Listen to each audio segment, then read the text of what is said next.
Yo, No, it yo, wasn't. we back. We back. We back. We have some interference, but we back with the good brother, Wantaz Davis, ex Fifth Ward Flint councilman. Fifth Ward City Now, Council. now let's go, brother. What you were saying? You want me to carry on from what I was saying? Because the rest of it will be recorded, right? Yeah, yeah. Start off where you. Yeah, start over. Start. You Tell me start where to start where you was talking about. Let's go. from what part? Um, shit. What we was talking about when we talking about that the Mark dude or something? What we was talking about? Oh, yeah. Well, Darnell Early is the emergency manager who made the order from Governor Snyder to switch us to the Flint River. I told them that that was hazardous and it was something that they shouldn't do. They should get an expert to test the water to see if that's a good decision to make. They blew me off. I was the only elected official that fought against not switching to the Flint River. However, my wife and I drove 18 hours, 9 hours to Washington, 9 hours back. I spoke to Senator Debbie Stabenow, Congressman Dan Kildee, and we tried to speak to the United States Attorney General. The Attorney General we didn't get a chance to speak to, but we spoke to the other, Dan Kildee and Debbie Stabenow. I wrote a letter every Monday to the governor trying to stop him from doing it. He even wrote me back. In so many words, they told me I was crazy. And so Steve Harvey called me on the show. Yahoo.com did an article on me. Although, like your brother said, that the article mentioned that I was an ex-convict, but the article said ex-convict Wantaz Davis, who's tried to save the city of Flint, Michigan. The article speaks a lot of great parts about me. You know, it said that I tried to stop the switch to the Flint River. I mean, it spoke some good things about me. However, when the movie came out a year later, the movie depicted me and defamed me in a bad way. It was 6 city councilmen that was African Americans, 2 Caucasians, and 1 Hispanic. When the movie came out, it had every city councilman Caucasians except 1 little black dude. When they toasted the water and they got to drinking the water, I was the only person that they had drink the water. The only person. And then they had me taking it from my lips saying that it was good. So I was like, 10 minutes later in the movie, they put a name to it. Councilman Wantaz Davis. I said, hell no. When They tried to make you say the water was good. Yeah, they had me do what Mayor Shelton Neely actually did. Mayor Shelton Neely is the one who actually drunk the water and toasted and smacked his lips and said it was good. But they had me being the one that did it. I'm in the process of suing Lifetime right now, but I can only sue them in Toronto because that's where the movie was produced and directed at. The same movie that Queen Latifah played in and Jill Scott. And I can really win my lawsuit, and I can win millions because the article at Yahoo.com is contrary than the movie. And I was the only elected official that they put a name to. Why was I the only elected official they put a name to? And nobody else they put a name to. And that goes back to what your brother said. They defamed me. And they didn't want me to get the credit that I supposed to got because I'm a black dude. But instead, they gave the credit to Dr. Mona Hanna. Dr. Mona Hanna did not save Flint. She did what her job requires her to do. Test the blood to see if there's any diseases, if there's any contaminants, which she found Legionnaire or lead. She was supposed to do that. But how did she save Flint? It's impossible for her to save Flint because even to this current day and time, we're still ill by the effects that water caused us. We're still buying bottled water. Our conditions has not changed from the first day that they pushed and switched us to the Flint River. But let's go back further. My goal in becoming an elected official was to create jobs for the underprivileged, low moderate, uneducated, ex-convicts, and felons, because I was one of them that couldn't get a job. And so I ran for city council to make my desire become a reality. However, Darnell Early, who made the order to switch us to the Flint River, gave the Chambers of Commerce a 5-year contract to control all economic and development. He took that building or that duty and responsibility out of the city, out of City Hall. They desired to have a meeting with 2 city councilmen at the time, which was my meeting was with Councilman Scott Kincaid and I. When they had the meeting with us, I desired to take over the whole meeting by explaining to them what they should do with that contract. Because if they didn't do it, they would fail Flint and fail themselves with that 5-year economic and development contract that they got. I told them that they should build on our infrastructure, what their father did, which was Charles Stewart Mott, which made our city the second most powerful city in the world by creating and bringing General Motors from New York. At first, it was an axle plant. But from that, they made General Motors. And General Motors took over the world. We had Chevy in the hole, AC spark plug, Fisher Body, Buick, and many more. I said our infrastructure is only designed for auto and manufacturing. I had the whole meeting. I arrested the attention of the whole meeting to the extent that when the meeting was over, they started working on putting Lear in the 5th Ward, the ward that I represented, and put it on East Hamilton Street. And due to me giving them that advice, they rebuilt the back of Dordt Elementary School, the school that I went to. And I ran for mayor after that against Karen Weaver, and I was on the ballot. Everybody wanted to see a woman become a mayor. And I got that, and I understood that. And I lost that election. And I was all right with that as well. My only problem was with every mayor that we've ever had. Today, we are the second poorest city in the nation. Over half, not half, over half of the population that we live in today in Flint, Michigan are ex-convicts. And the only way that we're going to make Flint better, we have to bring in jobs that's attributed to them. And my plan was to bring manufacturing back to Flint that once made our city the second most powerful city in the nation. If I would have won that seat, I would have had Lears and factories all over the city of Flint, Michigan, applying opportunity to all of those people that I just announced. Not just ex-convicts and felons, but underprivileged, low, moderate, uneducated people. Because when our parents and grandparents came from the South, they was uneducated, but they made their family, middle-class families, and it made Flint the second most powerful city in the nation. My goal was to bring that right back into reality in the 21st century, which I could have done that. But I gave the advice to the Chambers of Commerce, and they started on that. They just didn't bring many more factories to Flint. Because if they do, and I will hope that whoever wins this mayor election take that advice and do that, it would bring the morals up, the values up, and it would lower the crime rate. Hey, Wantaz, I'm just gonna get straight to it, man. Fuck it. What in your own words, how you feel about our current mayor and our current city council, man? Let us have it, man. Our current mayor is a fraud. He's a liar and a fraud. But let me tell you why I say that. When I ran back for my seat for city council, which I would have won against Jerry Winfrey, all I needed was 75 signatures to get back on the ballot. So what I did, I doubled it up to make sure I can get on the ballot. I turned in 150 signatures. They called me from the clerk's office and told me that I didn't have enough. And that was crazy to me. I turned in 150. How don't I have at least 75 signatures to get back on the ballot? However, Shelton Neely called me a couple of weeks later and told me that I had enough and I should file a lawsuit. I said, no, I'm not going to go through all that. I got other things, bigger things, that I'm trying to work on with my family. But I really wanted to get back on the seat. A week later, a pastor called me. Not only did he call me, he told me I had enough. He told me what actually happened.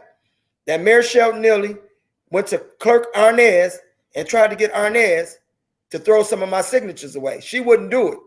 So he went to Gloria, who was up under her, and got Gloria to throw some of my signatures away so I couldn't get back on the ballot. So you telling me the dude that's our mayor right now did this to you? Yes, he did.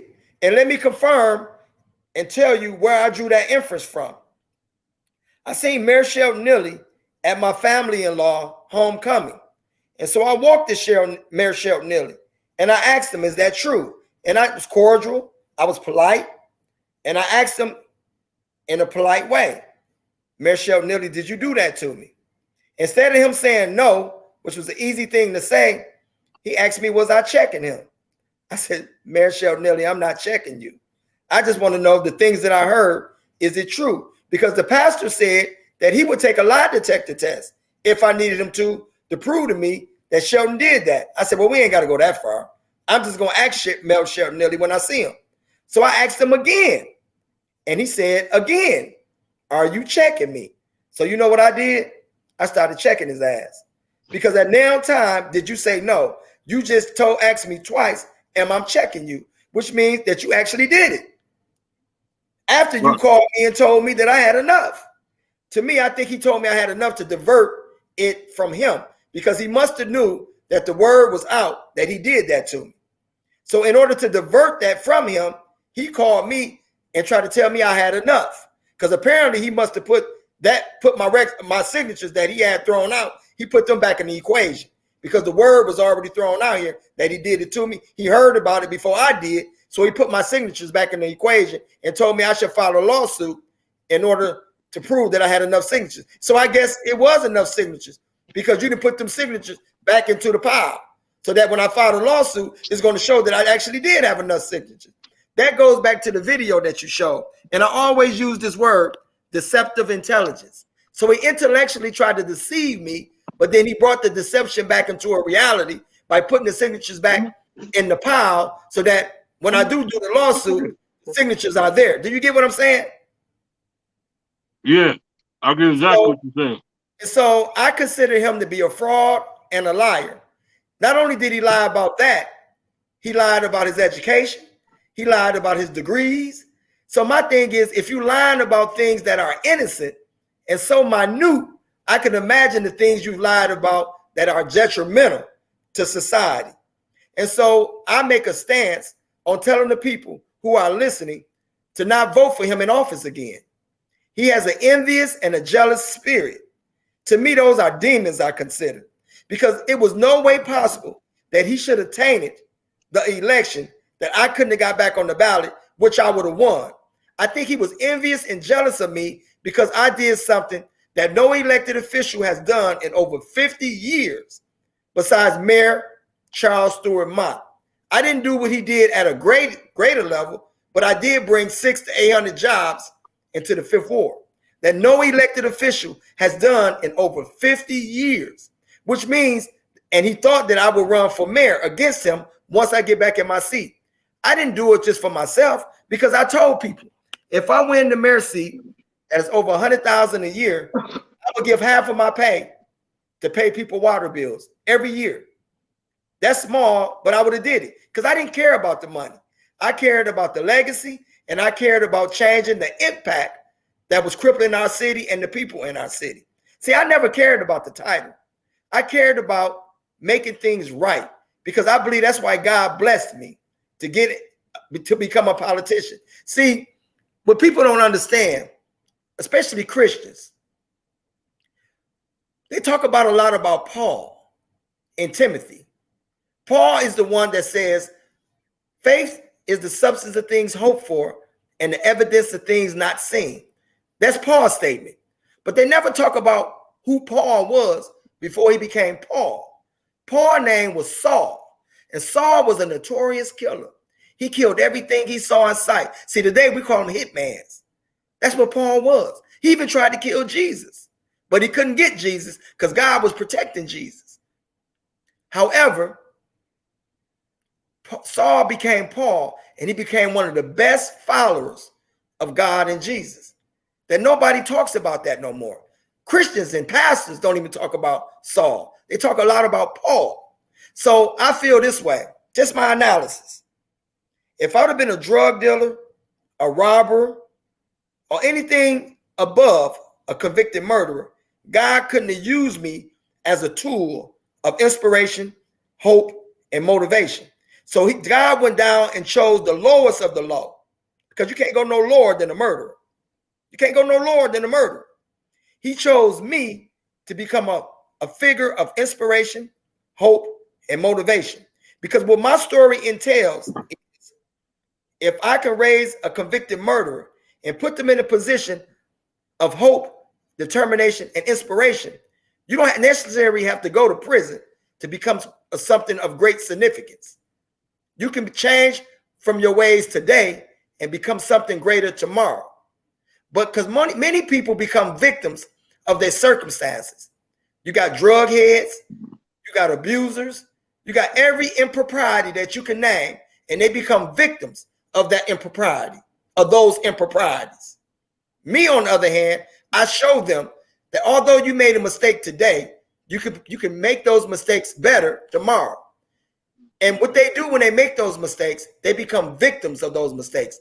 Some move to drugs, some move to being abusers, some make suicides. But what my story entails, you don't have to do any of those things. Just change your mindset and think better of your life and move from being the worst to the better. Because God chooses the worst to give an example to those who are to become some tomorrow. How you feel about this clown circus right here? How you feel about that? It's all a joke. It's all a joke. It's a joke. The reason why it's a joke, everybody on there are not a joke.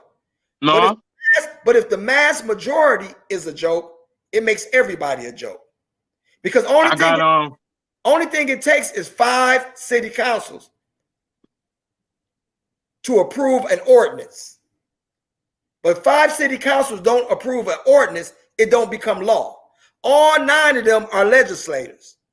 They are lawmakers. That's what people don't understand about city council. City council are lawmakers. Public safety enforce the law that comes from city council. If 5 city councilmen don't approve what the mayor put to the floor, anything the mayor put to the floor is null and void. It don't exist. But then you have to get a professional mayor who has the aptitude to make or submit law to the legislators in order for the law to become effective. And if you don't have 5 of them that have the aptitude to approve what the mayor wants done, it becomes null and void, as if it just becomes obsolete. It don't exist. If I would have became mayor, I would have imposed something that was great and beneficial to Flint and made Flint better tomorrow than what it is today. And the only way you can make Flint better tomorrow than what it is today, you have to be strong in economic and development. I started my cleaning company off of $50 on welfare. And there's hundreds of people in Flint can say they ate off my plate, which means I gave them opportunity to work in my custodian company. They might not work in my custodian company today, but there was a time when they all worked with me. And at certain different times in different seasons for a particular reason, they got paychecks from me. Hey, Wantaz, Antonio Driver said, do you ever plan to run again? That was one of my questions. Do you ever plan to run again for any type of government, anything in Flint, Michigan? I don't know. And the reason why I can say I don't know is because I have epilepsy now. Okay. I have seizures now. I was just on life support a couple of months ago for 2 days. And I don't know if my body can endure that stress. I don't know. I got another question for you too. Wantaz Hard say, what do you think about the ARP funds? The ARP funds. I don't know. Because now we have to go back to the question that you just enunciated. What do I think about city council? Right. I have to just lean on the fact that I don't know. Because then I have to say that we got 5 city councils that has the aptitude to create law and make law beneficial to all of us. And then we go back to the state. Gina Lester say, who is you supporting on the ballot in this election? Karen Weaver. Top to bottom, including the number 3, proposal number 3, I guess. I could say Dan Kildee, but I prefer to have Democrats controlling the Congress because the Republicans, they have a weird view, and it's never been beneficial to the low, moderate income people, the underprivileged people, and the ex-con and felons. See, I always have to lean on the fact and lean on the desperate and lean on the underprivileged and to lean on the low moderate people, because that's always been my passion. I ran for office because I was passionate about those that I just mentioned. I didn't run for a title. I ran for people that suffered and struggled like me. I even started my custodian company because I had a passion for those that struggled like me. Right. And I still have a passion for them now. Mr. Davis, if you don't mind, man, I wanna, cause I want this to same impact on this video. I'm gonna play that clip, and I want you to elaborate on it. I'm gonna play your clip again, because I was on the last feed. We're gonna Okay. scrap that one. Hold on a second. Hold on. Put his final and last order. His final and last order was that nothing that he has put in place can be amended or changed into a year after he is out of office. Now, I understand. My family drinks this water too. My family takes showers in this water. When I leave here, and I imagine all the rest of us, when we leave here, we don't go on the moon. So we're exposed to the same water as everybody else. Do I want us to go back to Detroit? Yeah, I wanted us to go back to Detroit yesterday. What did you do, Councilman Davis, in trying to remedy that problem? Remember, I wrote a letter to the United States Attorney General's office, to the Department of Justice. I sent the letter every month. I brought it to the council. I gave everybody copies. I also wrote a letter to the United Nations asking that we be investigated under these cruel and unusual conditions that we suffer under. Remember, I wrote a letter to the United States Attorney General. I never got a response back. I sent the letter for 90 days, every Monday, for 90 days, asking for the same thing everybody else is asking for. But I gotta be honest with you, I'm livid, I'm frustrated just like everybody else. But council do not have the power to change or amend what the emergency manager put in place. Now, when April come, now that's a different argument, because his orders is gone. It's gone. But until April, we can all sit here right now and say, go back to Detroit, which I want us to go back yesterday. But can we do that based on us putting the motion to the floor? No. Yeah, no, we cannot do it. But it's fictitious. It's fictitious. Sir, please. It's fictitious. And it's playing on the emotions of the residents. See, there's a word in place that I really want you to be aware of. And it's called deceptive intelligence. I don't want to deceptively, intellectually deceive you. I don't want to do that. I can sit up here and make a lot of noise, and I can fuss and yell all day, and I can throw my hands up, and I can say arrest me and everything else. That will not change the fact that there's nothing that we can do in moving us back to Detroit. It's nothing. But what we can do,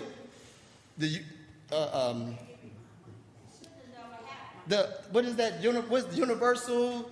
The people here from Virginia Tech. Now let's talk about what we can do. Virginia Tech comes in, they do a study. They find out it's lead in the water. Cool. You find out it's lead in the water. Now they are considered expert testimony. Now we're moving somewhere. Now we can take it to a federal court in the Eastern District and file a lawsuit and ask for a 42 U.S.C. 1983 complaint to ask for a preliminary injunction. Why? Because what? We have an expert witness, and that expert will give an expert testimony. That's moving into the federal courts. The federal courts is the only people that can surpass or overcome what this emergency manager has put in place. Now, this. You want to elaborate on that clip? You know, Wantaz? every time I see that, I'm gonna send that to your inbox, brother. I get emotional, man. And yeah, you put your heart in that shit, man. I tried to stop that, and I told them that it was gonna create what it did. I told them that it was gonna kill us, and nobody never speaks about that. See, one thing about me, I put no phone. Give me a second, man. I put no phone. A lot of people that's in office today are phonies. They only want a paycheck. They don't really care about the people. They just absolutely, man. Them clowns only want a paycheck, man. I ran for that office in my seat on welfare. I quit both of my jobs because I wanted to see life better for people. And I can't stand Shelton Nilly because he did me wrong. He did me wrong. He did me wrong. Get it off your chest, brother. You know what I'm saying? I told you can say what you want to say on here, man. Get it off your chest, man. You know what I mean? He did me wrong. But only reason why I spoke the way I spoke on there, and I was being honest and transparent with people, is because they didn't really know the power and authority that we didn't have. We was controlled by the emergency manager through Governor Snyder is because we was $53 million in debt. When the city finances become in the red, because we set the budget, that's anywhere in Michigan. When legislators become in debt, the governor sends an emergency manager to take over that legislative body. And when they take over that legislative body, it takes everybody out of power. The only person that emergency manager adhered to is the governor. It takes the mayor out of power. It takes city council out of power, which means that we're just there just to be there. We have no power at all. Dane Walling, who was the mayor, and the city council that was in office misappropriated and didn't have the proper aptitude to control our budget. And it took us into debt, $53 million in debt. And that was so overwhelming that Governor Snyder issued an emergency manager. First, it was Mike Brown. And for Mike Brown, it was Darnell Early who made the decision to switch us to the Flint River. When Darnell Early made that decision, which I fought so hard, and my wife did too with me, she stood by my side and she fought with me by my side. She didn't understand the process, but she knew that I was for the right. So she always stood by my right and my left and was impressed and honored my fight and my approach. And I didn't really understand. Honestly, I didn't understand what was in the water. But they hired a company called Viola. And Viola had a meeting with us, and I went off on them because I kept telling them that they don't know what they're talking about. Viola kept trying to tell us that the water was okay. And so I caused hell in the city council meeting behind closed doors. And they told me that my attitude was inappropriate. I said, but your advice is just as inappropriate as my attitude. I said, I don't know why you here. I said, because I think any advice that you give us is just so inappropriate, and I think it's misleading, and I think it's haphazard. And so everybody looked at me like I was crazy, but I know it was the God inside of me standing up for the people. And so I'm not going to tell you who, because I don't want to put them out there. I can put them out there if I want to. And I know he makes sense. No, I ain't going to do them like that. And I'm just going to tell you this. I'm going to tell you this. And I know he's going to be happy that I didn't put him out there because it's really not bad what I'm about to say. I remember when Dane Walling pushed the button and I stood behind all of my colleagues with a strong disdain in my heart. And my face was just so disgruntled. And he pushed it. And when he pushed the button, all elected officials stood around the table with cups of the water that they considered, or they might deceptively made us believe that it was the Flint water. And one of my colleagues hit my arm and told me to grab it, that we about to toast. And I told him, I ain't grabbing that piece of shit. I said, give me a bottle of water. I said, because that's what we're going to be drinking. He looked at me with confusion in his eye. He said, you think so? I said, hell yeah. We're going to be drinking bottled water after this. Give me that. And I'll hold that up just to show the people what we're going to be drinking. And I'll toast that. And they toasted it. And that's when Mayor Shelton Nilly, on the video you may have, got to tasting and smacking his lips, talking about, it tastes good to me. It tastes good to me. I didn't grab a cup. I didn't toast it. The only reason why I say that is really not bad to the person that tried to get me grab a cup, because I think he was ignorant too. I think all of them was ignorant, to be honest with you. And ignorant just means not knowing. Some people use it as a form of Yeah, they use it for another, the actual, not even the true term. What they be saying, ignorance is. Ignorant just means not knowing. Anybody can be ignorant. Ignorant Yep. is somewhat synonymous to naive. Being naive. It don't mean that it's a bad thing. I mean, we're ignorant of a lot of things. Not knowing the fact. You If we know. didn't go to school for biology or go to school to be a doctor, we ignorant of that. It's not an offensive term. As we grow up, people just use it as an offense, and it immediately becomes defensive. What you mean I'm ignorant? What you mean I'm ignorant? I'm just saying you don't know. What you mean I'm naive? I'm naive. You just don't know. I want to tell since we scrapped that last video, I want you to touch again on the reason, Oh, which was a very good let me tell you reason this. Let why me tell you you went this. to why you went to And prison. so my explanation to the public was, when I was giving that synopsis, what you just showed, is I was really trying to let them know that we don't have the power to make a change.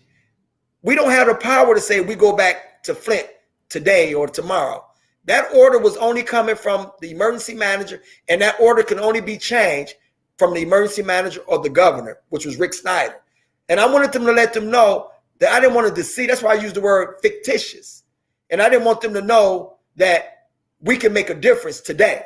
That's why I said, I wish we can go back tomorrow, but we don't have the authority. I was trying to let them know that our authority is gone, that we're not in the same capacity that we were in before we was issued an emergency manager. We didn't have that capacity. We weren't in that capacity. So I was really trying to give them truth and be transparent. I was trying to be transparent with them. And I heard somebody in the audience say, make the motion now. And I was trying to let them know that it's frivolous. Why would we put a motion to the floor that we know that we can't make a difference? We can't make a difference. So I didn't want them to think that we were leading them on. I was really trying to be truthful and forthright and transparent with them. Because sometimes you got people coming to city council meetings and they be led to believe certain things that is really not true. And so that was my point in alluding to them, that I didn't want to deceive them to make them think that we can make a difference when we couldn't. And I think I started elaborating on some other things in that video.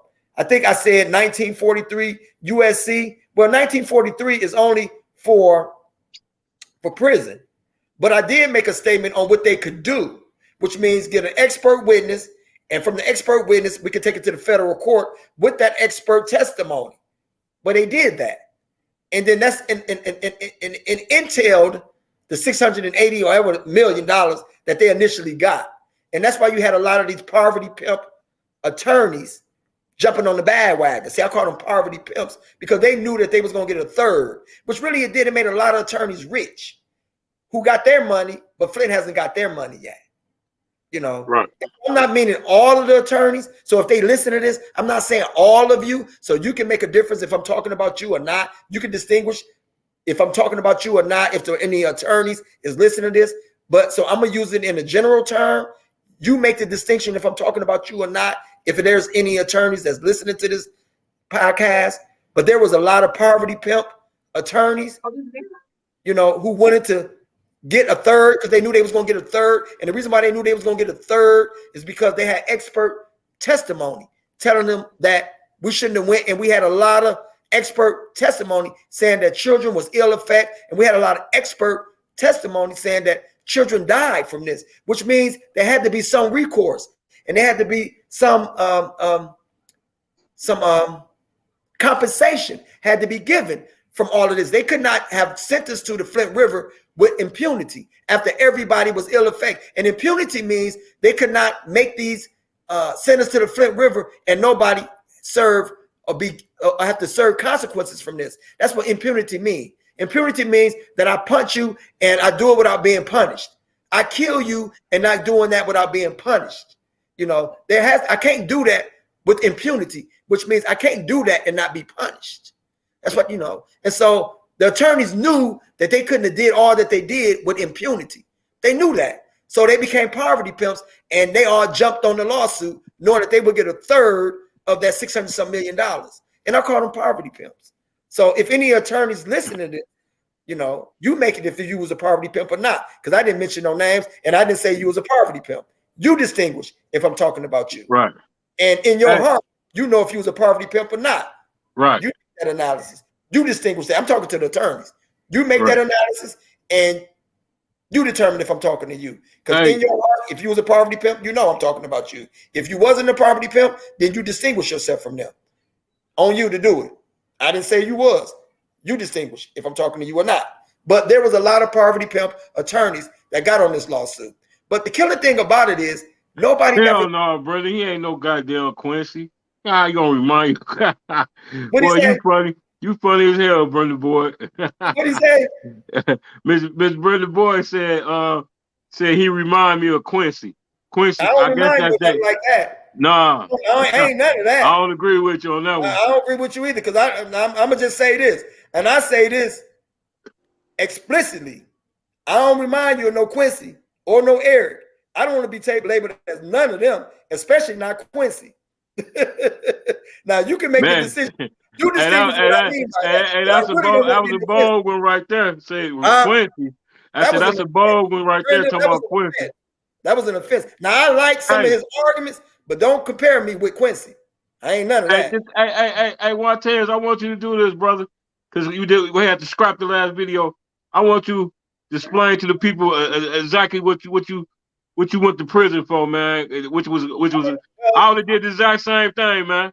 I I only did went the to exact prison. same I thing, went man. to prison at 17 years old because 3 men sexually assaulted or raped my mother when I was 17 years old. After these men raped my mother pressed charges against the man that I did murder. And these men was casting threats. They was making phone calls.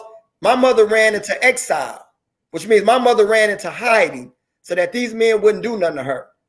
The hospital paperwork said when they evaluated my mother, they said that these are signs and symbols of a sexual assault. This is what Hurley Hospital said. They did an analysis on my mother, and they said that these are signs and symbols of a sexual assault, which means that Hurley actually determined my mother was raped. They The hospital, diagnosed. the police department made a statement saying that the person that I murdered is the one that my mother pressed charges against. Although my mother said it was 3 of them, but the person that my mother pressed charges against out of the 3 was the man that I murdered. Again, the hospital paperwork from Hurley on their analysis said that these are signs of a sexual assault. They went in my mother's vagina. They did all type of evaluations and analysis on my mother, and they determined that my mother was raped. Hey man, I would have did the exact same thing. So I went You to his ain't, house. hey man, that was valid. Like LP say, I that went was to his valid, house. man. I went to That his was house. valid, man.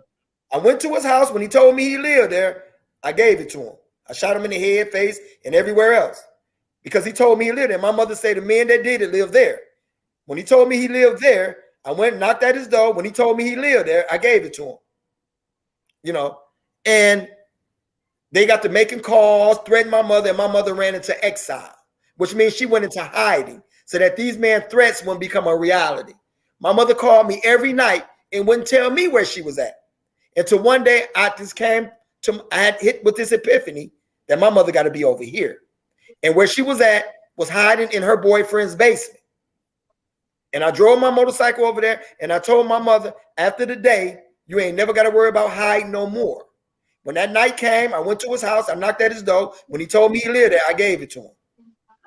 Hey, off top, The next day, like Dante say, on God, he would the have next got it. day, I turned Miko myself Maker, in because you would have met his somebody had maker. told on me and my friend who had nothing to do with it. He didn't shoot a bullet. He didn't do any of that. Somebody told on him and I turned myself in and I cleared him and said he didn't have anything to do with this. I'm the shooter. I'm the one that did it. And I cleared him. 90 days later, I pleaded guilty to 2nd-degree murder. I didn't care how much time I was going to get. I just wanted to get out the county jail and start my punishment and live up to my consequences. Hey, They hey, ended up giving Mr. Davis, how did you being diagnosed with oh goddamn, my tongue tied. It's okay. It's okay. And shit, man, I'm tripping, man. Okay. You have been diagnosed with the having the with the epilepsy. Epilepsy. Yeah, epilepsy. How has that affected your life, man? It affected my life bad. I had like 6, 7 seizures. And the last seizure that I had was in July, and I had a seizure in my house that they could not stop. My wife called the ambulance, and it was just an ongoing seizure, ongoing and ongoing. I could never stop having a seizure. It was just nonstop. So the ambulance came. They couldn't stop it. They had to call another ambulance because I stay in a 4-story house in the country. The house is not in my name, so if I do decide to run for office, can't nobody say that he lives outside of in the country. My house is still in Patterson Street. My house is still in Patterson Street. You know they hate on you. Clear that up now. We're gonna show this video that I made sure that my wife didn't put this house in my name. I left it in her name, and my house on Patterson Street is still in my name in the 5th Ward, just in case if I decide to run for office again. My house is in the 5th Ward. And I made that. Hey, bro, you need to, man. We need you, man. We need you, man. The ambulance came, and then they had to call for another ambulance because I stay in a 4-story house, and they called another ambulance, and so all 4 of them had to grab me by a sheet. One on each end had to grab me by a sheet and run me to the ambulance. And even when I got to the hospital, I had a seizure for about almost an hour. It never would stop. And so they had to put me out and put me on life support. I woke up 2 days later, and I knew what had happened. My wife was standing on the side of me, and my mama was, and I got immediately emotional and just started crying because I knew what didn't happen. I just didn't know how long I was on life support, and I knew I was in the hospital.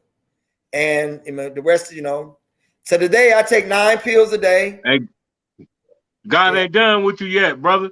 God ain't done with you yet. God ain't done with you. He ain't done with you, man. You know what I'm saying? You done did all that prison time. You came home, been on council. They hated on you, blackballed you. Now you got diagnosed. You know what I'm saying? Not only that, now it's time to come on back, man. Let's keep this on record. I put Lear in the 5th Ward on Hamilton Street. There's been no elected official, from a mayor, congressman, senator, you can name them all, has ever did any of that in over 50 years besides Mayor Charles Stewart Mott, that brought General Motors to Flint from New York and made Flint, Michigan, the 2nd most powerful city in the nation. So all of this, if I ever get on the ballot, nobody wants to vote for me and all this other stuff. I gave you my narrative, my testimony, and why wouldn't you vote for me?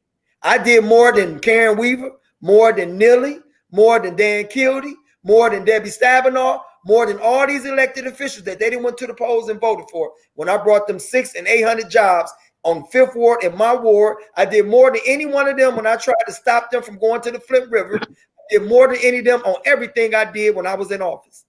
I did more than all of them. Hey, I got a question out the audience. They said, what does Hall say with the allegations of Gloria in the clerk's office? How fair do you think this election? I guess that's how. Oh yeah, how fair will you think this election will be since Miss Inez is gone? I don't know. I can't tell you that. I can't tell you if the integrity would still be in there, because I believe that Inez was a woman of the integrity, but I believe that she should have did her due diligence and made sure that Gloria didn't do to me what she did. I'm gonna tell you that much. But I believe she had strong integrity, because she could have did what Shelton Nilly tried to ask her to do, and she didn't do it. But I believe that she should have stayed more vigilant, which is visual, to make sure that it didn't happen. Brenda Boy say, how did you bring Lear here? I brought Lear here. Let me explain that to her. The emergency manager, which is down there early, gave the Chambers of Commerce something very unique, which was a contract to control all economic and development. When the Chambers of Commerce, who are the children of the Mott Foundation, which everybody knows because their office is in the Mott building and they are Republicans, although I don't think Charles Stewart Mott was a Republican, I don't know. Maybe he was, maybe he wasn't, I don't know. But however, he gave them something very unique. Black Republican. Go ahead. Which is, he gave them something that was very unique, which was a 5-year contract to take over economic and development. He took it out of the city hall and gave it to the chambers. The Chambers of Commerce had a meeting with city councilmen 2 at a time. And they end up having a meeting with me and council person Scott Kincaid. And when they had the meeting with us, I took over the whole meeting. I took over the meeting where that you could drop a pen and hear it because nobody else spoke but me through the whole entire meeting. And what I told them was, in short terms, that if they don't bring manufacturing back to Flint, that our infrastructure is designed for, that Charles Stewart Mott and Billy Durant made our infrastructure and could not be surmounted, nor could it be contested, because that's what our infrastructure is designed for, they would fail. Not only Flint, they would fail themselves in that 5-year contract. And they said, well, Mr. Davis, what do you think we should do? I said, you should bring manufacturing and rebuild and redo what Charles Stewart Mott and Billy Durant did that made Flint, Michigan, the second most powerful city in the world, and start with those 5 years in building manufacturing in Flint, Michigan, where that it will take the low, moderate, uneducated, ex-convicts, and underprivileged people off the street. That will also generate great morals, values, and lower the crime rate. And somehow, someday, in some season, for a particular reason, it will bring us back to the second most powerful city in the nation. And if it don't take us back to that level, it will take us out to conditions that we are living in today. After that meeting, I think it was months after that meeting, October the 2017, which I came out of office November 2017, they made an announcement, a groundbreaking news, or that they was going to bring Lear in the 5th Ward and build Lear on the old Buick site, which is in my ward, the 5th Ward. On April 2018, it was fully completed. But remember, they made groundbreaking news in October 2017. When I came to office, November 2017. They took my advice, and Tim Herman and also some money from General Motors started building Lear, because they made the groundbreaking news in October and November, and it was fully completed April 2018. And out of the appreciation of me, they started rebuilding the playground and the infrastructure behind Dort Elementary School, right around the corner from where I live, and the school that I went to in elementary. So, Brenda Boy, I hope that is enough information. See, it's different to tell people that you did something, but when you can explain how you did it, it makes it more believable. So I didn't just say I did it. I explained to you how I did it. Did that make sense? Did that make sense? I'm talking to you and brother here. Did that make sense? Yeah, it makes sense. And so that's how I did it. When the Chambers of Commerce got the 5-year economic and development contract. See, you can get a lot of people saying they did something, but if they can't explain how they did it, I don't really believe it. Tell me you did it and tell me how you did it. And that's how I did it. And that's well documented. They can go to the articles, tap it up. It's well documented. It may not we say. Got Satara said, Satara Sawyer say, why is Lear saying that Dr. Weaver brought them here? Dr. Weaver wasn't even in office. She didn't get in office. Did she get in office in 2017? No, well, I don't know. I can't even tell you. 2 years before me. I mean, before I got out of office. Dr. Karen Weaver had nothing to do with it. Like, it goes back to what the brother right here said. They never want to give me the credit because I'm an ex-convicted murderer. But I just explained to you how I did it. Let Dr. Karen Weaver explain how she did it. And she couldn't. I just explained how I did it, right? And then you can go back and do your due diligence and find out, when did the Chambers of Commerce get the 5-year contract of economic and development? And when did they make groundbreaking news? They got the 5-year contract before Dr. Karen Weaver even got in office. They got the 5-year contract when Darnell Early was in office as the emergency manager. Dr. Karen Weaver came in office 2 years before the emergency manager left office. And it wasn't Darnell Early. It wasn't Darnell Early. Darnell Early have left office 2 years before Dr. Karen Weaver even got in office. See how I explained to it? See how I explained it to you? 2 plus 2 will always be 4. You will never get 5 out of it. Well, what we got? What we got? Let me see. She did it. I promise you. You will get 5 out of it because she can't explain. Brenda Boy said, "Oh, she has." Plus, Lear said she brought them here. Only Brenda Boy said she said. Plus, Lear said the only thing that Lear did with Dr. Karen Weaver is allowed her to come to the building when it was built, and he probably allowed her to make a speech. But chambers of commerce, even if you do bring the boy, do your due diligence. Did the Luster say we need some fact checks? You do. Did the Luster say we need some fact checks? You do. LPs, you scare me, man. You scare me. You quiet. You scare me. I didn't want to interrupt the man. Okay. Listen. Really, the first run of the show was so monumental. Yeah, you know what I'm saying? I really It wish we could have just we could have kept that. No, or I some can edits to that. No. I can redo it. I can redo it on this. I can redo it. Yeah. I mean, basically, we're redoing it, but he was asking me why I didn't say anything. Yeah, you know what I'm saying? Because what I said at the first point, you know what I'm saying, was indicative to who you were as a person. Because you had asked the question, and I told you why they did not give you your shine. You know what I'm saying? Because you're a black man, one. Two, because we have this conviction for a murder. So they want to do this ex-con shit. The ex-con runs for mayor. Ex-con is speaking out on the Flint water crisis. And the reason why they would never give you the shine that you deserve is because the whole convicted of murder thing. They're like, no, we're going to go with Karen Weaver. She did it. No, we're going to go with, we're going to say she did it. We're going to give the credit to him because don't nobody want to look at what you were convicted for. But anyone that took a true look at what you're convicted of would have done the same thing. It's honorable. You know what I'm saying? Oh yeah, that was definitely honorable. And like I say, we sit and watch these movies of John Wick. You kill his dog, he killed 50 fucking people on the way to go pick up his car. Nobody said nothing about that. Hold on a second, LPZ.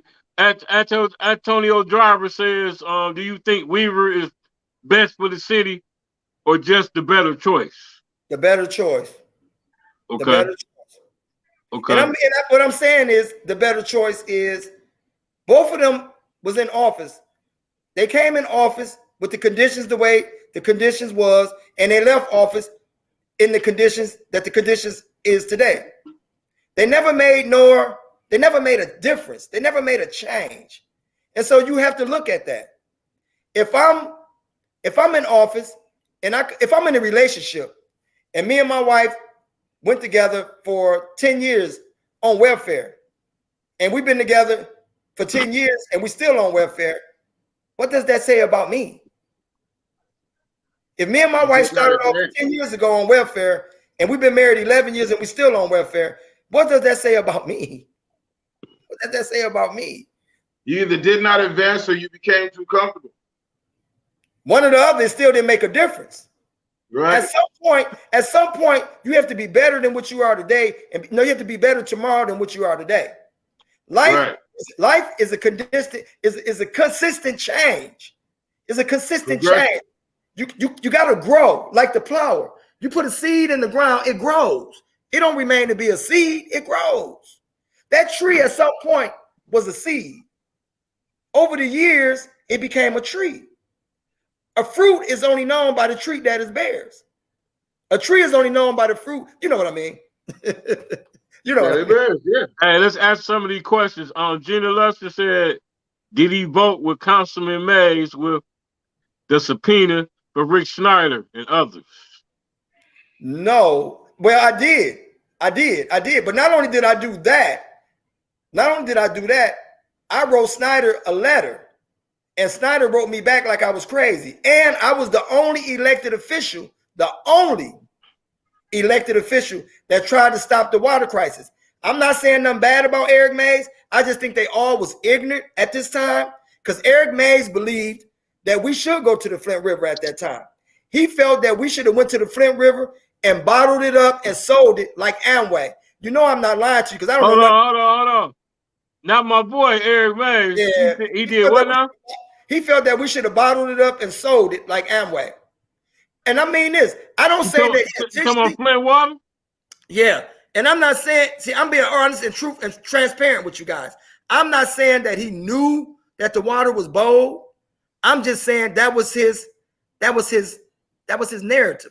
That was his That was his statement. And I believe that he was only saying that out of ignorance, But I also believe he was saying that because he thought that we can build great economic and development out that water. I don't believe he was saying that if he would have knew how detrimental that water was. See, I got a two-prong to that. I'm not saying that he intentionally wanted us to be poisoned. I'm not saying that. But what I am saying is that his narrative was that we should do it, bottle it up, and sell it like Amway. Now, I don't know what Amway is. So you know I ain't lying to you. And they all toasted. They all toasted the water and they drunk it. Now I'm gonna tell you the person was that tried to get me to toast it because he was ignorant too. And I don't think none of them knew that it was gonna come to the point it is today. And that's me taking up for my colleagues because I'm gonna be transparent and open. BB, which is Councilman Nolan in the 3rd Ward, hit my arm and tried to get me to grab a cup when they was toasted. And I told BB that I'm not grabbing shit. Give me a bottle of water because that's what we're gonna go and drink after this is bottled water. Hey, Wantaz, Arthur Wilson say she moved economic development back to the city. Neely gave it back to Tim Herman. I see. Say he gave it back to Tim Herman. Whoever that is. I think Karen Weaver took it from them and nearly gave it back. Right. That's true. That's true. See, you know what I love about Art Wilson? Let me tell you what I love about Art Wilson. Me and Art Wilson used to be rivals because I thought that he used to always be a nitpicker. I thought that he was an opportunist. I thought a whole bunch of negative things about Art Wilson until I got to know Art Wilson. Art Wilson has been consistent on politicians for the last 8-9 years. He don't care who he come at. And to that alone, it shows me that he's a sincere advocate for the people. He's a sincere advocate. I used to have a different perspective of Art Wilson. I did when I was in my seat. And me and Art Wilson used to like run up on each other because I used to get real livid about Art Wilson because I thought he was an opportunist. I thought he was just, a needle picker, a dart thrower. And I didn't think that he was sincere and genuine. Because some people do what Art Wilson did, they try to prepare themselves for a seat in the long haul. But Art Wilson never prepared himself for a seat. So over the years, I began to see his consistency. So you judge people based on their consistency. And so I began to see his consistency. And he's being honest. That's true.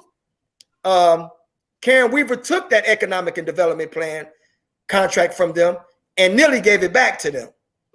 But one thing I can say about the Chambers is they still living up to the advice that I gave them. Because I heard now they're about to build Buick. I heard maybe Art Wilson can give you more information on that. Hey, Art say, you said no Mays. Eric talking about Eric. He said no Mays had a scientific person who had hold on. He said he had I guess Eric had a scientific person with him who had a well that wanted to get the water in the bottles, not from Flint River. He said that's what Art just said. No. Let me correct that. When we was going to the Flint River, I have to correct Art on that. Eric believed none of them was wise about this. Eric believed that we should do it and bottle it up in water and sell it like Amway. That is what his belief was. You can ask Councilman Nolan, who is a commissioner now, Councilman Jackie Poplar. You can even ask Eric. But I'm not faulting Eric because I think that they all was ignorant to the consequences and the effect that it was going to cause. I was ignorant as well, but I also knew from my grandparents that General Motors had polluted our water. But did I have scientific evidence? No, I did not. But I believed in my Hey, we all know. As kids, you didn't eat nothing from the Flint River. We knew that already. Well, it had to be a reason why we did the contract with the Great Lakes. That's what I took. I took my common sense to understand that. But let me say this. I see what Art is saying, and I'm not contesting what Art is saying, but I'm going to use some facts, realistic facts, to draw my inference. We wasn't talking about going to a well. We was talking about going to the Flint River.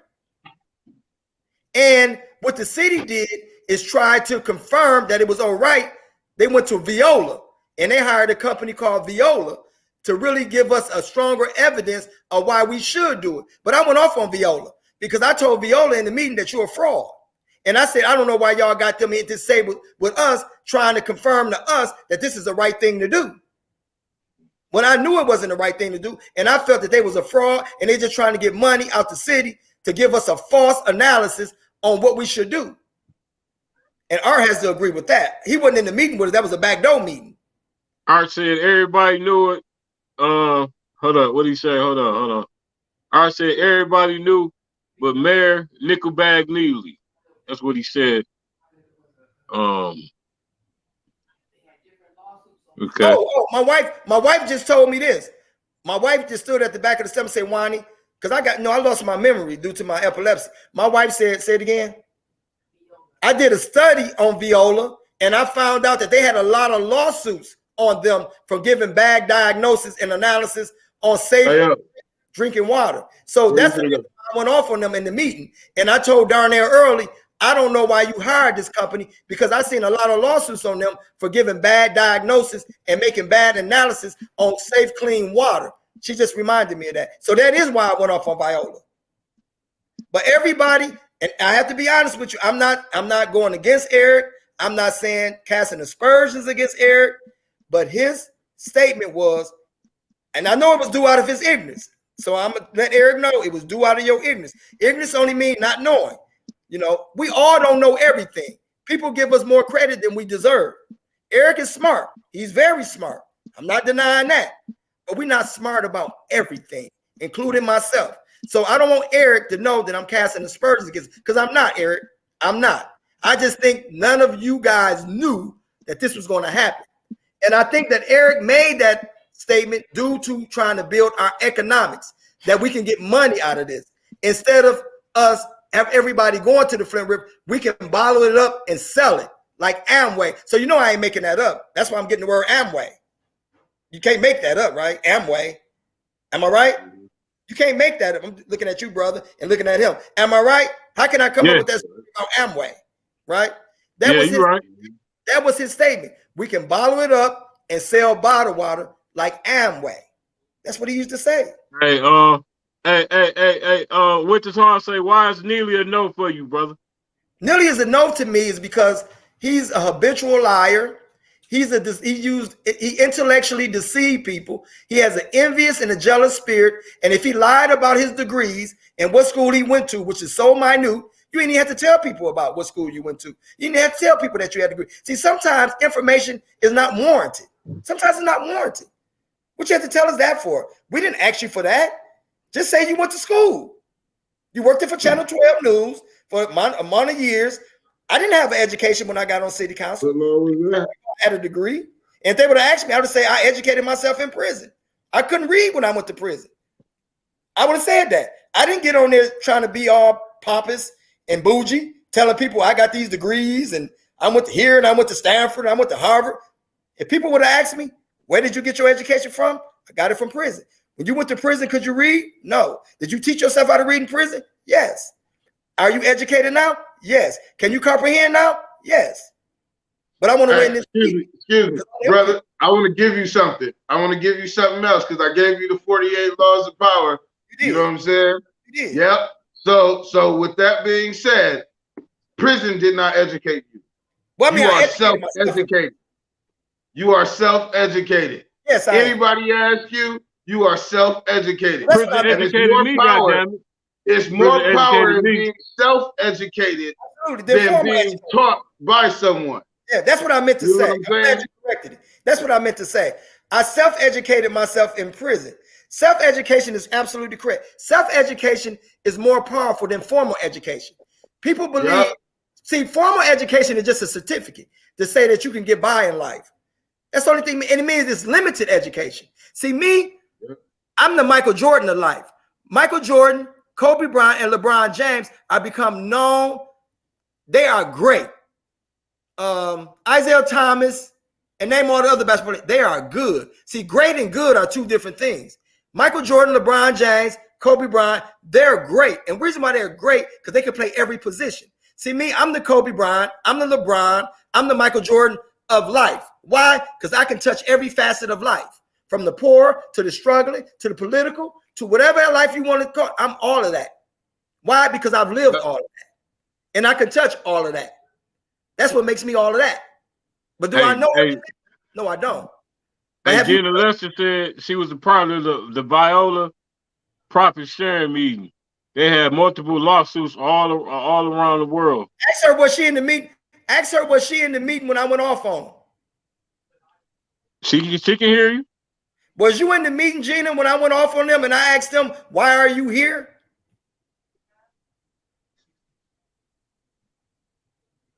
What'd she say? I hope she said she was. She ain't said nothing yet. She didn't respond yet. Ask her, was she in the meeting when I went off on them? I hope she said she was, because that would confirm.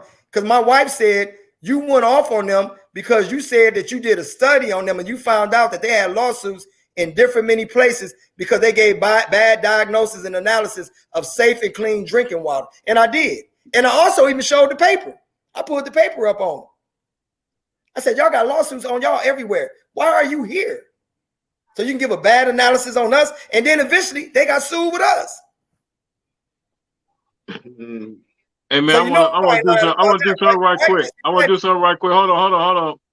I want to do something right quick, man. I want to say, rest in peace to this man, since we got a lot of Flint people on here. Mark Baldwin, man. It was a good dude, man. He passed away. They say he passed away in August. Councilwoman Tanya Burns posted his death certificate. He was a great dude, man. He loved my Reds. Mark Baldwin, man. R.I.P. Mark Baldwin. All right, everybody. So what did Mark do? He was a cameraman for the city. Yeah, he was a cameraman. Right. He was. But he was a good dude. He lived in the hood. Yeah. I think you know what I was thinking. What was my man name that did the documentary on Flint? Oh, you talking about the white boy? You talking about? Let me explain this to you two brothers. A lot of people came, and a lot of people came in after we was already diagnosed with bad water, and they tried to get credit. They became, to be honest, they became opportunists. Even the lawyers that fought the case, because when I was standing up and being forthright about not going to the Flint River and the things that it would create with our community, nobody stood with me. Nobody stood with me. They thought I was crazy. They thought I was speaking out the side of my neck. And they never, and what kills me the most, and it really hurts in my heart. It hurts in my heart that nobody stands up and say, Wantaz did. Wantaz did. He did fight against it. He did say all this was going. No, because see, you know what? You looking for praise. You know what I'm saying? It'll make you feel better if you was praised about the efforts and everything that you put in. What I'm looking for. What I'm looking That's for. That's what it sounds like, brother. And look. Hey, man. Sometimes you want those LPs, you want those flowers sometimes before you die, man. Yo, and nothing's wrong with that. And that's what I was telling them. You know what I'm saying? It's not, but I'm trying to get the life to understand that I meant a lot to them. And I'm trying to overrule that I was just a convicted murderer. I'm trying to show them the grace and mercy of God, that I stood up for my people. It's a lot of valid points that I'm trying to get to, besides of just saying that, and it goes back to what the brother right here, Joe, said when he first introduced himself to me. He said, I want to give you your roses now, but it's just not the roses that I want. I want information, because information means more than anything. Education is more than money, gold, silver, all of that. We call it roses because we don't like to use the word praise anymore. You know what I'm saying? Because we don't want to give a person a godly effect. You know what I'm saying? But praise is synonymous to roses. Praise is synonymous to roses. But I don't want to get to that point and use that. To me, that's a misnomer. That's a misnomer, which means an improper word to use to roses. Roses to me stands on its own. Praise stands on its own. They're both in two different corners, because praise can be used. Praise can be synonymous to narcissistic. I don't want that, because I'm not a narcissism. I'm not that. I'm a person that really cares. I'm really a person that cares about struggle. I'm really a person that cares about underprivileged, low moderate, ex-convicts, felons. I'm really, because remember I told you, I quit both of my jobs and went on welfare to run an office that was only paying $200 every 2 weeks. See, that's something y'all didn't know. City council was only getting $200 every 2 weeks. They wasn't getting no lot of money then. They was only getting $200 every 2 weeks. That's it. Hey, that's it. And I quit my jobs to run for a seat that I was fully aware that was only getting $200 every 2 weeks, which means me and my wife was still going to be on welfare. And we was on welfare until I started my cleaning company. And she was only getting unemployment. She was getting unemployment, and I was getting $200 every 2 weeks until I started my cleaning company on $50. And then I started cleaning apartment complexes in 26 cities. I started cleaning 26 apartment complexes in 16 cities. And the only people I was hiring was underprivileged, low moderate people, ex-convicts, and felons. That's all I was hiring. That's it. Hey, Wantaz, let me read something for 2015. For 2 years. Let me read this to you. Let me read this to you for 2015. My boy Yusuf Broswell, he said, I seen a guy stretched out, face burned, rubber. He was in bad shape. Got hit on the motorcycle. I jumped out of traffic, and the first person I seen out there helping was Councilman Wantaz Davis. I'm like, damn, he everywhere like Superman.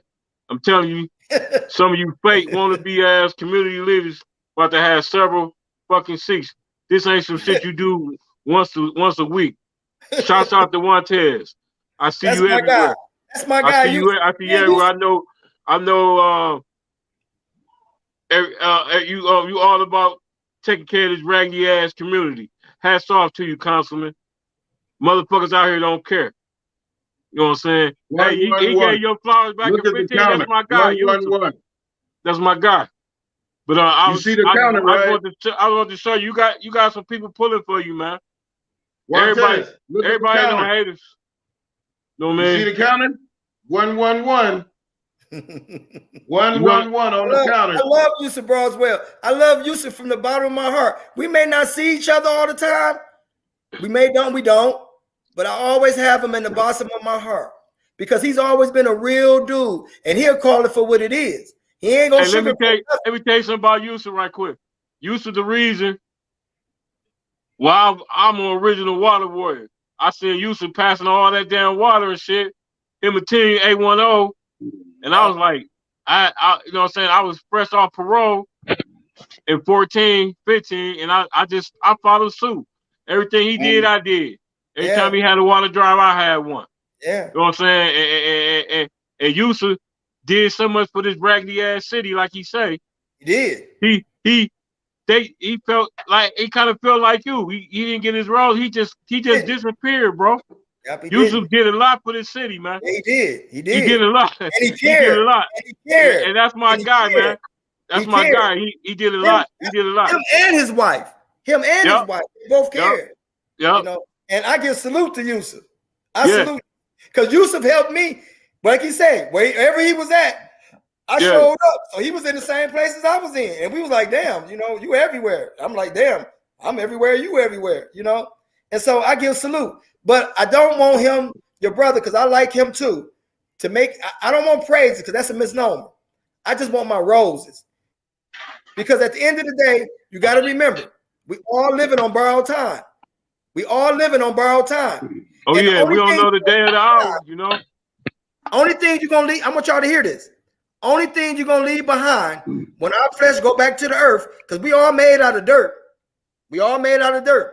When we go back to the earth, and that's what earth is, dirt, only thing you're going to be able to leave behind that's going to outlive any of us and going to live forever is your good principles. A principle is a rule of action and your good character. Or whatever character you got. May it be good, may it be bad. May your principles be good or bad. That's the only thing you're going to leave behind. That's going to surpass your life. It's going to surpass and that's the only thing going to be here 300 years from today. So I say this to say, it's always good to get your roses now and let people know what you were about during the time that you was living. Because if somebody else tell your story, they're going to give half truth. Half truth is worse than a lie. Half truth can stretch from here, where I'm at, all the way to Edgewood Stadium, because it's half truth. Truth stands on its own. Lies need support. And a half truth is worse than a lie. It's worse than a lie. Okay, so check this out. This is my perspective on things. I don't know if you know who I am. I'm billionaire Bruce Wayne. And I've been an artist, and I'm 42 years old. I'm from Flint, Michigan. I run an entertainment technology company. I'm a patented inventor. You know what I'm saying? So I've been way out the box for a long time. Never been to prison. I don't know nothing about no fucking foo-foos and none of that shit. You know what I'm saying? I commend all you brothers that went and come home, because I understand how strong you have to be to come out of that environment. You know what I'm saying? But I'm God body. So when I speak, I don't speak from a natural thing. You know what I'm saying? From a natural form. And when I say you deserve your praise, I'm saying that as a humble man. See, don't nobody want to use the word praise when they talk about us. You know what I'm saying? Because they don't want to see us as gods. You know what I'm saying? When I use the word worship, they don't want to use, I don't want to use, we can use all these different terms to make people feel better and more comfortable, give you your raise, but I'm just giving you your praise. You know what I'm saying? And I can humble myself and say that. And that's why I made clear to you and to everybody else that was watching the show, in terms of convict, in terms of the crimes that you were committed for, you know, or convicted of and committed. That was not dishonorable. You killed a man because he defiled your mother, and it was factual. It wasn't something you heard. It wasn't something you suspected. You know what I'm saying? So to distinguish, you know, or distinguish the man from the crime, you know what I'm saying? You must have to look at the crime and the character of the man. The character of the man is honorable. Okay? So in terms of getting your roses, I'm telling you right now, brother, that you have come into a situation and you have done so much for a community. You have done so much for the council, the councilman board. You know what I'm saying? You have came and conquered. You came out of prison. You know what I'm saying? You didn't let that defeat you. You sacrificed plenty of sacrifices, you know what I'm saying, to become the man that you are right now. You're not finished doing your job. And all you want is your praise. Nothing is wrong for that. Ain't nothing wrong about that. You know what I'm saying? They give your shit to someone else. We're going to give it to Nilly because, you know, it sounds better. We're going to give it to her because it sounds better. You know what I'm saying? They ain't give it to a white man because they knew that would be really offensive. You see what I'm saying? But they give it to a black woman. That way you can't say nothing because we kind of did it and kind of didn't. Right. You see what I'm saying? Right. We gave it to you, but we didn't give it to you. Right. Because you're an ex-con. Right. But, you know what I'm saying? Like I say, we still have to look at what crime was committed and you know, the act behind that. So with that, we're going to take that and wipe that off the board. You know what I'm saying? And we're just going to deal with the man that is before us and that's doing all of this for this city. You know what I'm saying? And from now on, we are going to support everything that, you know, that you do. You know what I'm saying? And that will be being effective to giving you your roses. You know what I'm saying? And supporting you in what you do. I understand that. I do. I really understand. But and then let me add something to that. Let me add something to that. If people go by the Bible, they go by any religion, it's okay. Greater is he that is in man than he that is of the world. What they telling you, greater is he. Who is that he? That's God. Then he that is of the world. They say, well, who is he of the world? Anything that you choose to do more than you reflecting on God. If you smoke weed all day, if you do this all day, if you do that all day instead of praying to God, whatever you do besides praying to God and keeping your vision on God, that is your God. But it's telling you that the greater he that is in you, that's the God. It's in you. Hey, Wantaz, we got Shawnee Davis on here, man. I want to talk about this right quick. I want to talk about this right quick. This is our son. This is our son right here. Wantaz, man. This the one that the police chased on Pearson Road and he killed himself. This the guy right here. His mother on here. What you think about that, man? I don't remember that. You know, I don't remember that. Happened. It just happened. I don't remember that because, you know, I have seizures in my memory. Although I can remember a lot of things that I'm talking about, my memory.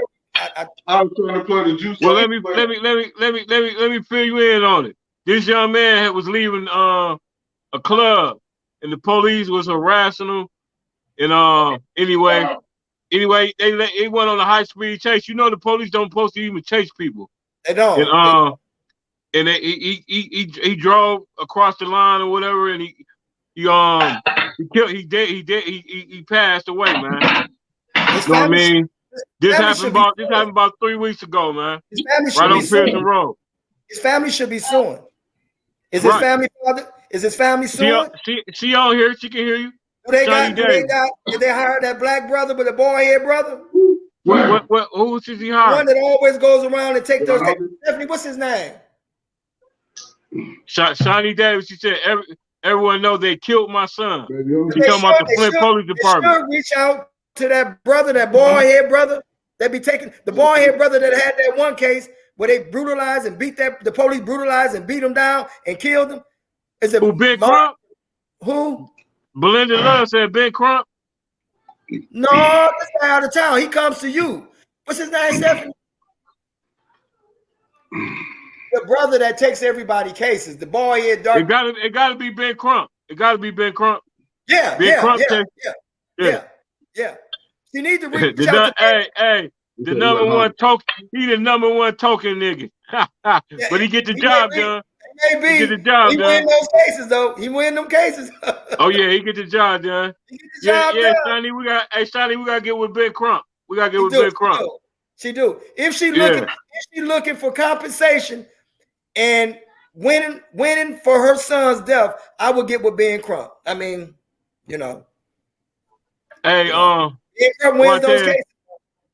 Wantaz, I need you to say something in closing, man. Tell these people what's really on your mind. Tell these people in Flint, man, what's going on, man. How you feel, man? How you really feel, man? We're gonna close out in a minute. Today I'm distressed. I'm humble, but I'm disappointed. I'm distressed. I'm humble. I'm disappointed. And I'm scared. See, it takes a real man to admit that he's scared. I'm scared because I know that we all live on borrowed time and we all gonna die in some season for a particular reason. And I just don't know when this epilepsy is gonna take over me. I don't want it to take over me before I fulfill the things that I desire to do. But I have to say, I don't know when. You know, I was just on life support and this epilepsy, it scares me. It scares me a lot. I don't want to have a seizure when I'm asleep. I don't want to have a epileptic moment because you don't never know when it happens. You just pass out. And so that scares me. I used to always say I was only scared of two things. Being broke. I'm going to use the first one first. God and being broke. But now I'm scared of three things. God, being broke, and being epileptic. Well, some people would say you shouldn't feel scared. You should have faith. I do have faith. But I just never know when that season gonna come and for what particular reason. I just don't feel that my purpose is being completely fulfilled because I feel that my message goes on deaf ears. But my whole goal is that my environment be better for the low moderate people, uneducated people, underprivileged people, ex-convicts and felons.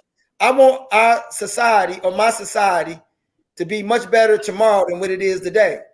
And I want to leave an impact in their lives that can be known that I played a great part in it. You know, I really care about my people. They don't have to be black people. I care about struggling people, period.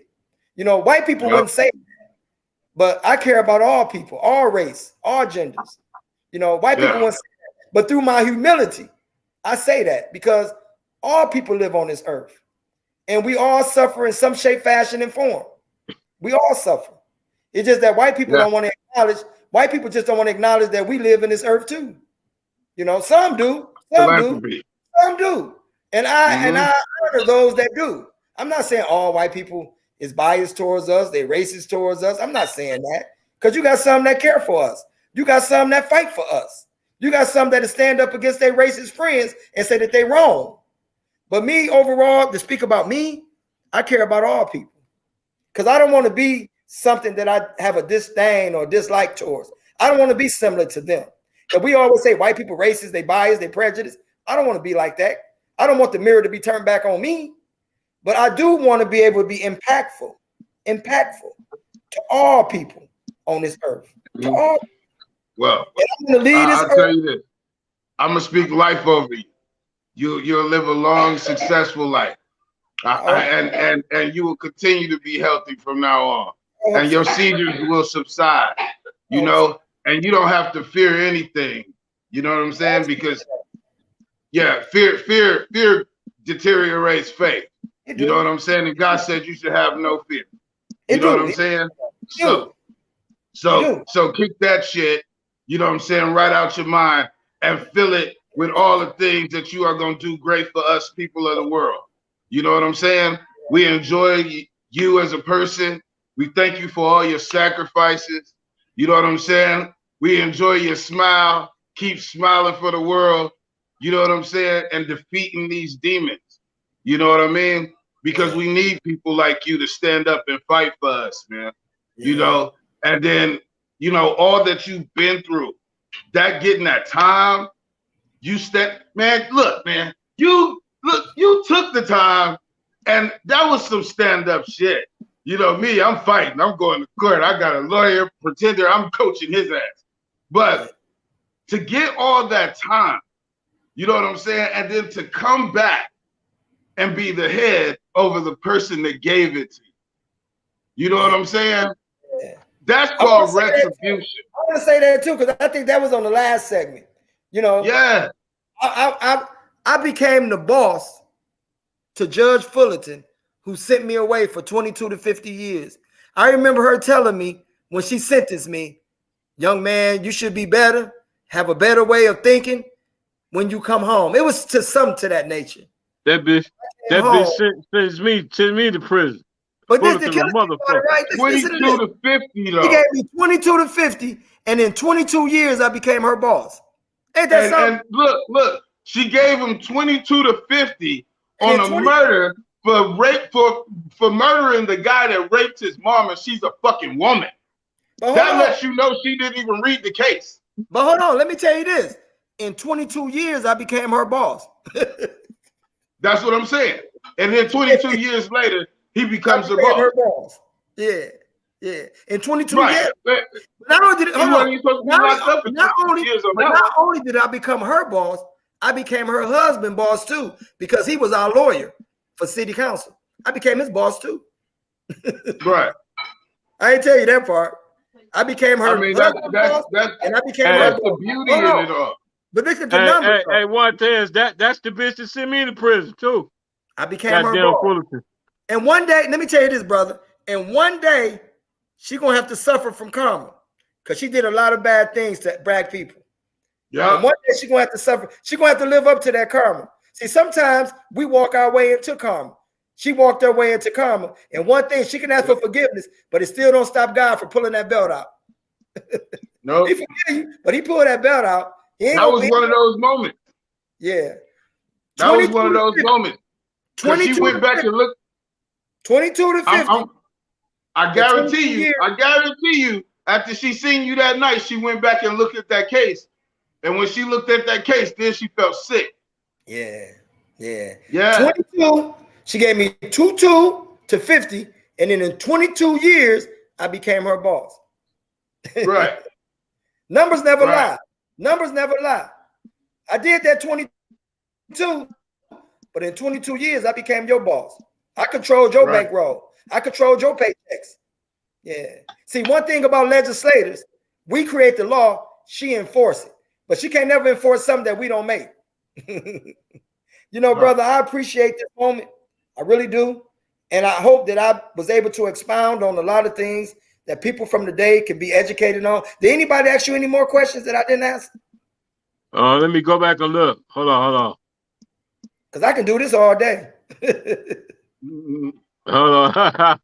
Hey, you like me? Hold on a second. Hold on. Let me go look right quick. Let me skim through and see what we got. Okay, what we got? We got a whole bunch of wonderful shows. They enjoyed the show. A10 Streamer said, .com said, action always speaks louder than words. Keep up the good work, Wantaz. Thank you. Brendan Boy says, my brother hasn't had a seizure in years. You just have to figure out how to control it. I go to U of M now. I made U of M my primary doctors at U of M in Ann Arbor. They get to the root of it. They the second best. U of M are the second best neurologists for people that suffer from epilepsy besides the clinic in Cleveland, Ohio. Brenda Boy says everyone needs to come to the meeting tomorrow at 5:30. I can't make it. I can't make it. Arthur Wilson said, I was in all those meetings. I guess he talking about what meeting you was talking about. He said, I was in all the meetings. I hate that everybody didn't stand up in 2014 when I was bringing the veterans to the council meeting for the TTTHM. TTHM, Trilo have to meet. Art Woodson did a great job on investigating, and he does a great job today on his investigative work. He does a great job. Yeah. He does a great job. Hey man, hey brother, man, hey man, I enjoyed you, man. Wantaz, you know you got an open invite anytime. Okay. You got my number. Mm-hmm. You know what I'm saying? Like I told you, I didn't know you personally before this, but I reached out to you. I've been following you for years. I commend any black man that went through the system like that, came home and made some shit happen. That's my story, man. And we need to get that book out, man. We need to get that book. I'm doing it. I'm on my you need second any help? Hey, you need any help? Any pointers? I got you. I got you. You know, you need some help. I got you, brother. Okay. You got my number. You got my direct number. Don't forget to send me that video. Send it to me in a minute. I got you. I'm sending it to you. That on my page a little bit. That brought tears to my eyes, man. When you showed me that video, they really got me. I got in my emotions, man. I really did. Robert Bush say, Wantaz Davis has been my brother since elementary. Who is that? Robert Bush. Robert Bush. Okay. Hey, hold on. When is this? I think I already asked you this, but what is your take on the current council? Give me a couple words on it. We ain't gonna spend too much time on. Give me some words on them. I say clown show. What you say, brother? I just say they lack the aptitude, and I think there's a lot of opportunists. And I think this is the majority, because it's always 5 over 9, because it takes 5 to implement. I think the majority, not all. I just think the majority are opportunists, and I think that they just want a paycheck. I think they lack the aptitude to move Flint forward. I really do. Okay. I feel that one. I think they will move Flint forward a long time ago. And I believe I personally think they clowns, Wantaz. I think they real clowns, man. It's a lot of you put that back up. Suits. Okay, hold on. but hold on. Let me tell you this before we disconnect. Okay. They need to start working on economic and development in the city of Flint that's predicated on manufacturing. They need to take the mindset back to the way Charles Stewart Mott and Billy Durant had it, because they built the infrastructure that is insurmountable, which means you can't overcome the infrastructure. And they made it that way. Although they wasn't black, but they were smart. And anything that somebody put in place that are a genius and made something great and successful over it, they're going to always make sure that it won't be surmounted. You can't overcome it. So once they take their mindset back and humble themselves and realize that, like Flint at one time was talking about education and all of this other bullshit that ain't got nothing to do with the infrastructure that is designed to be, then they will come back to the realistic point of view to understand that we have to take it back to the way Charles Stewart Mott and Billy Durant had it. One, and I have to give compliments and acknowledgement that Charles Stewart Mott, although he wasn't African American, he was a genius. Billy Durant was a genius. They came from New York, out of Chan and Axel, and they made Flint a powerful city. And it wasn't just for one ethnicity, it was for all ethnicities. Blacks, whites, Hispanic, Chinese, Japanese, and it was made for predominantly for uneducated people coming from the South that was great workers. They wasn't educated, but they was great workers. And when successful people like that are considered genius, they're going to always make their home where that a tornado can never tear it down. They made this structure in Flint in a way that it could never be torn down and it could never be sidetracked. When they get the mindset and understand that our infrastructure is made for only manufacturing and auto for people that desire to work, Flint would be in a better position tomorrow than when it is today. But even when I was in office, they never talked about that. Every mayor we ever had Over the years since Charles Stewart Mott been gone, they never talked about that. And so what happened out of that effect is that we've been going down, down, down, down, down, down, all the way to the second poorest city in the nation. And it's going to get to a point where we're going to be the first poorest city in the nation. When you got people going to bed, financially distressed, with no hope, no opportunity, what do I expect out of this generation of people? Shooting, stealing, robbing. That's the only thing you expect. You can't expect for morals and values to be instilled in people that go to bed financially distressed. They wake up distressed. Hey, Wantaz, we got a last minute question. Kathleen King says, ask him what he thinks about the state park. What about the state park? That bullshit. They gonna make that state park down there by Kettering, man. Go spend all that $30 million in that goddamn funky ass state park, and Flint water still not fixed. What they should I gotta be what you talking about. What they should do is spend that $30 million on building manufacturing. I don't give a damn if you're just making rubber bands. I don't give a damn if you're just making ink pens. I don't give a damn if you're making barrettes. Build manufacturing and get these people off the street and get them to work. Cut them a check every 2 weeks. Cut them a check every 2 weeks, or cut them a check every week. 30 million, 40 million, 60 million. It's been thrown all over the place, but it's not been thrown economic and development. Economic and development. Build factories. I don't give a damn if it's just ink pens, if it's just barrettes, if it's just socks, whatever it is. Get them off the street, put them to work. Put them to work. 30 million. Hey, LPZ, what you got for me, man? What you got for me, LPZ, in closing, man? What you got for me, man? You know, this is, like I say, it was an incredible show, man, and I thank the brother for coming on and everything. And like I say, my thing is we always have to change the narrative. You know, like I say, if everybody would have knew Ice Cube was great, he was gonna become a great film producer, and he really wasn't from the hood, he wasn't a gangster, you know, we would have had more options. We grew up in an era where being gangster and being tough and narcissistic, you know, was glorified to us. You know what I'm saying? Right. Now, and as we grew up and got older, it just didn't make sense to us, you know? Right. And so now we're figuring things out later on in life. Right. So with that being said, for all the self-educated people out in the world, you know, we're gonna give you your roses today. And clap for that. But let me say this one more thing.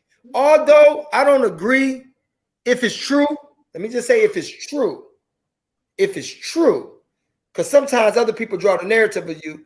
If it's true what they say about R. Kelly, I don't agree with his actions, his narrative, if it's true. But let me tell you what I do think that was sincere. I believe when he was on the Gayle show that he was telling the truth. I believe the way he got emotionally distressed and stood up, clapping his hands, hitting his hands, I think he was actually telling the truth. Now, he could have done some bad things. I'm not saying he didn't, and he did. I wasn't there. I had to be there. I had to be the family who he did it to. I don't know. But let me tell you something that I do know. Elvis Presley was courting a 14, 15-year-old girl and married her when she was 21. They didn't say a goddamn thing about that until he died. They didn't have a problem. White people didn't have a problem with that shit. Every successful singer, they always try to bring them down. Yeah. They always cast aspersions against them. Now, let me tell you what I do think. What I drew the inference from. I drew an inference from, which is a conclusion or something I discerned or detected. I do believe when R. Kelly was on the Gayle show, I believe that he was being hurt. I believe that he was being truthful, because I done found times when somebody falsely accusing me, and I feel that there is no way to let people know I'm telling the truth. I done got emotionally distressed. I done got angry because I didn't understand why nobody thinking that I'm telling the truth. It just caused a heated ball of emotions when I think nobody is believing me when I'm telling the damn truth. Now, I'm not saying he didn't do it. I'm not saying that, because if he did it, he a dirty motherfucker. But if he didn't do it, then I think that's wrong. I think that's injustice towards him. But I'm gonna tell you this. I'm gonna tell you this. I'm telling you this, just to bag up what I'm saying about comparison. Now I'm comparing now. They didn't say a damn thing about Elvis Presley. But that wife he had, was it Priscilla Presley? Because he's a white man. That's right. They didn't say a damn thing when he was courting that little 14, 15-year-old girl, buying her roses and flowers and riding her around in his car. He may was feeling on her little booty too. You know, nobody knows that. They just said that he was courting her. When you court, it ain't innocent. You doing other shit. But they never talked about that. He just wanted to make it legal when she turned 21. But when you courting somebody, it's like y'all go together, right? Yep. Y'all date, Yeah. right? And he can't tell me he didn't put his little big old thing, because it got to be too big to be putting that little girl. He can't tell me that he wasn't putting his thing in that little girl. And they didn't say a damn thing about that. I'm getting a little irate now, and maybe it don't seem professional what I'm saying, but I was just talking about it's completely honest. It's a completely honest opinion. My wife telling me, Wani, you ain't gotta be saying all that. You ain't saying all that. Yeah. I get that. But I like R. Kelly music. I like his, I love his music. And I think he was the most genius R&B singer the world has ever had. I'm just saying, when he was on the Gayle show, now, I don't know if he did it or not. If he did it, he a dirty son of a other. If he did it. But if he didn't do it, that's the greatest form of injustice that a person can ever be placed on them.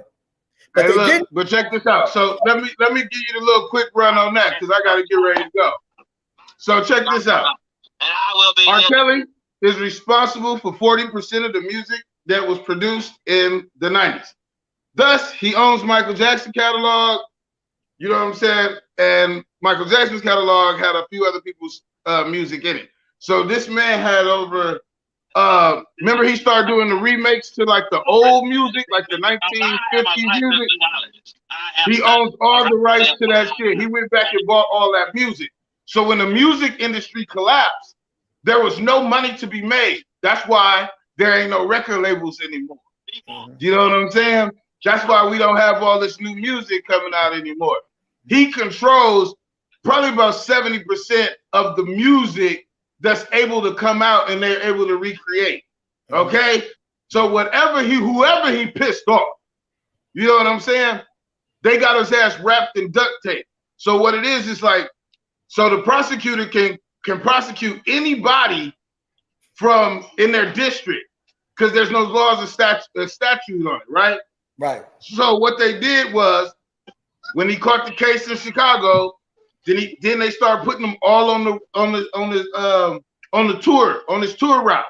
So any city that he stopped in, the prosecutors jumped on this like Mr. Me Too shit. So they just kept charging him. And now you got to understand, it's bringing fame. You see what I'm saying? So these prosecutors that never had a name, that never got any attention, now they're getting attention. Now their name is meaning something because they're prosecuting R. Kelly. But now Wantaz, you done got this nigga started. You done got this nigga started on R. Kelly. You love R. Kelly, man. Huh? God damn it, you got this nigga started. We're making valid points on R. Kelly. But let me tell you this is what I think. Let me just chime in real quick. I'm just surmising because I don't want that organization to think that I'm against them. But you know what I think? I think R. Kelly was a part of the Illuminatis. I think Michael Jackson was a part of the Illuminatis. I think the Kennedys was a part of the Illuminatis. I think Tupac probably was a part of the Illuminatis. I've been trying to join the Illuminati. They got to offer my baby mama up as a sacrifice like 3 times. Yeah. They ain't trying to sacrifice his baby mama. I think R. Kelly, I see him, Joe. I see him. But you know what I think? I think R. Kelly became, what you call that when you go against something? Not biased, but insubordinate. I believe R. Kelly became insubordinate. I believe Michael Jackson, remember they said he was tired. Yeah. Ain't nobody that damn tired in the world to want to kill yourself. So I think he was tired of being controlled over. I think Hey man, we're gonna come back and do a show about R. Kelly, man. We've been on this motherfucker. Insubordinate. 2 hours.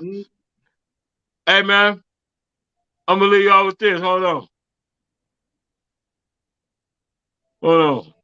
It's y'all boy, y'all mayor. Hold on. I'm fucking up. I should have loaded it up. Hold on a second. While you fixing, I'm gonna say this. I believe all those that died became insubordinate. And I believe those who claimed to kill themselves because they was tired, they got tired of being in control. Right.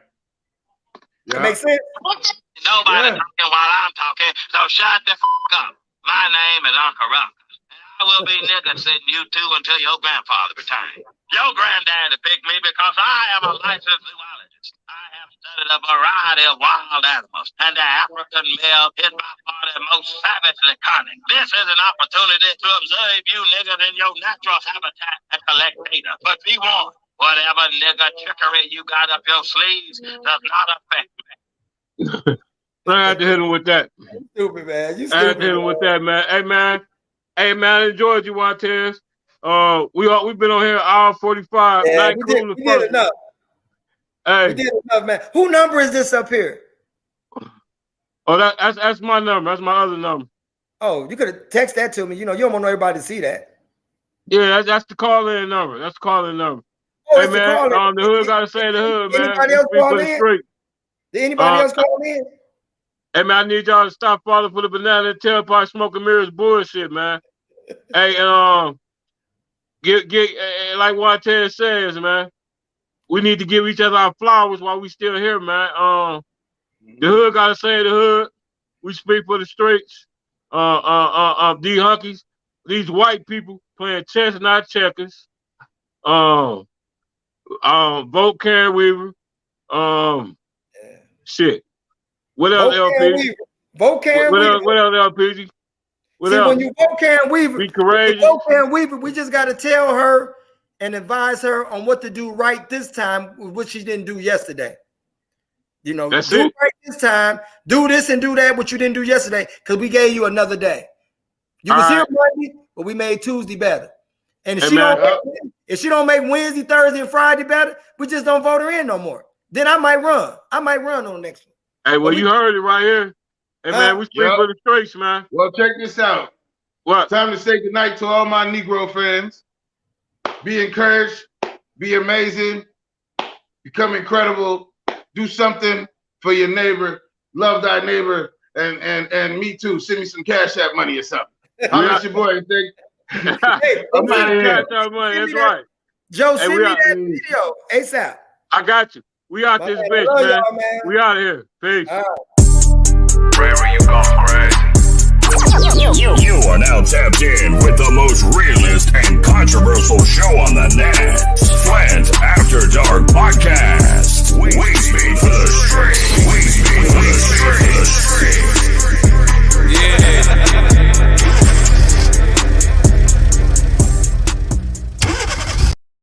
Oh, you want red? Wherever you gone crazy. You are now tapped in with the most realist and controversial show on the net. Flint After Dark Podcast. We speak for the street. We speak for the street.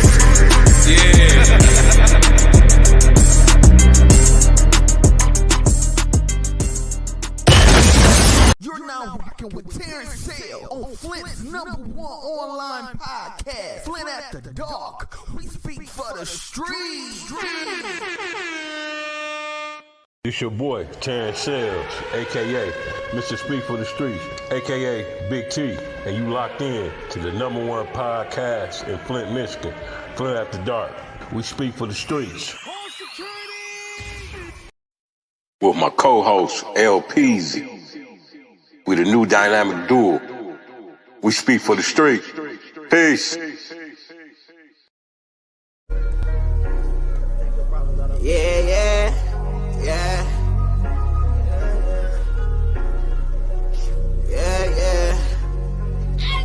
Thinking to myself like, what the fuck is going on?